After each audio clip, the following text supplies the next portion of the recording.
Life as a man is exceptionally difficult. I say the most beautiful and the most terrifying thing about being a man is you're born without value. Society doesn't care about you. You're only going to be cared about based on how useful you are.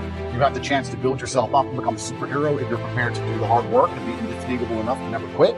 But if you're going to stand around and wait for a handout, nobody's going to ever respect you. And I think that a lot of people have forgotten about how difficult and how competitive it is as a man. We're always in constant competition with each other. And it's your duty as a man to stand up and say, I want to be as important and strong and good-hearted and God-fearing as possible, and I need to work hard to achieve those things. The dangerous thing about overly emotional men is that they're dangerous. They're genuinely dangerous. This is what's crazy.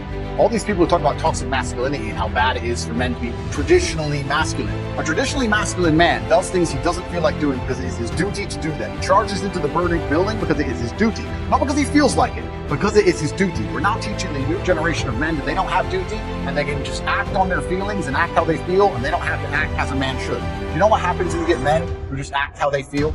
You get school shootings, you get violence. Men who do not control their emotions are dangerous. If you find a man who is stoic, he's not going to hurt people. He's going to sit and think about his actions very carefully, and he's going to be a good man who protects and provides for his family. If you find a man who just acts out on impulse and does whatever he feels like, you're going to find a dangerous man. Sitting here telling men to cry more and act with their feelings, and it's okay to feel this way, that way, etc., and have no self-control.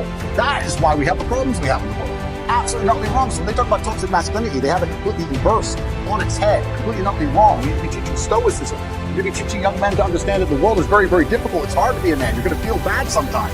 You just suck it up and perform anyway. Don't just sit there and cry your eyes out and blame other people. And when bad things happen, they call traditionally masculine men. You need a firefighter. You need a masculine man. When you call the police because of the problem you have, you want masculine men. And as soon as a woman or a man is in trouble, when you look for backup, you look for masculine men. And masculine men have a duty to provide and protect those they care about. We have a duty to do things we don't feel like doing because we know we're supposed to do them. And that's why we stayed in the Titanic and died. But the real problem with the world is that there's an epidemic of cowardice. Men are cowards. But why not be a coward? I mean, it's just a lot easier, right? Well, it used to be.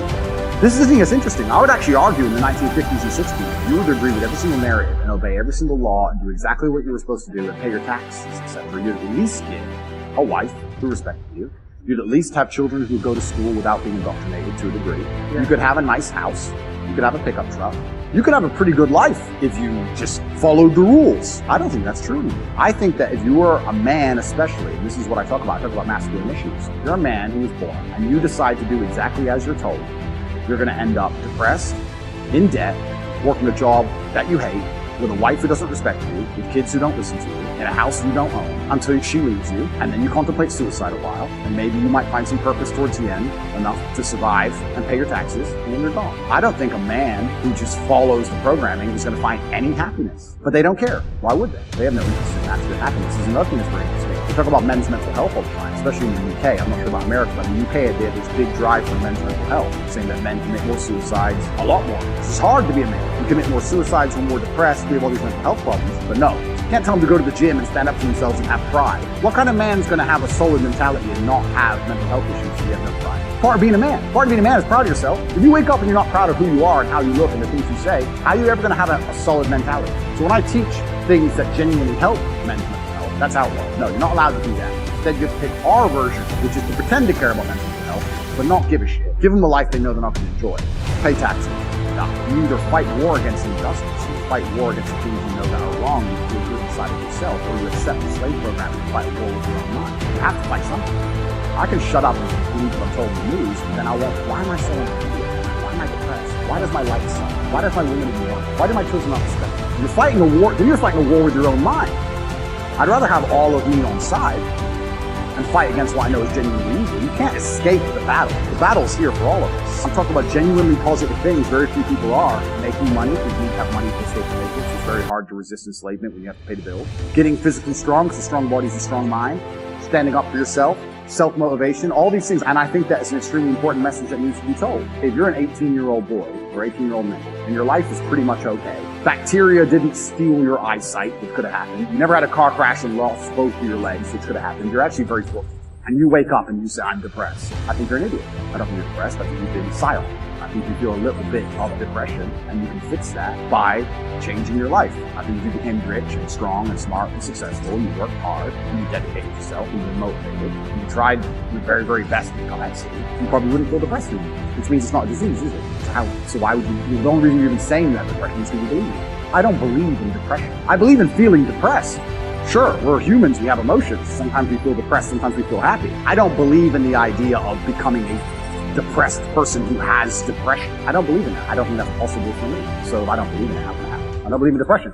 So why would I not adopt the mindset that makes me the most capable predator I can possibly be? Why not adopt the mindset that makes me as competent and as fearsome as possible? If you have to install software in your own mind, why would I not install software that makes me capable of not only driving a Bugatti and flying on private jets, but sitting in a Romanian dungeon covered in cockroaches? I need to be able to do all of it. So why would I believe in something that made me incapable? I don't believe in depression because I think that even the belief in and of itself, when you feel depressed, you'll start to consider, maybe I have depression. And you go see a psychiatrist, he tells you you have depression. They want you on pills. It's the belief that goes down the spiral. If I feel sad, I go, I'm depressed today, I'll be fine. I said this to somebody the other day. They were talking about how they feel, and I said, who cares how you feel? And he goes, well, what do you mean? Well, I don't care. You're telling me I know you, and I don't care. So all the people who don't know you don't care. The woman you want doesn't care. You can't go up to a chick at a bar and say, you know what, usually I'm really charming. Damn.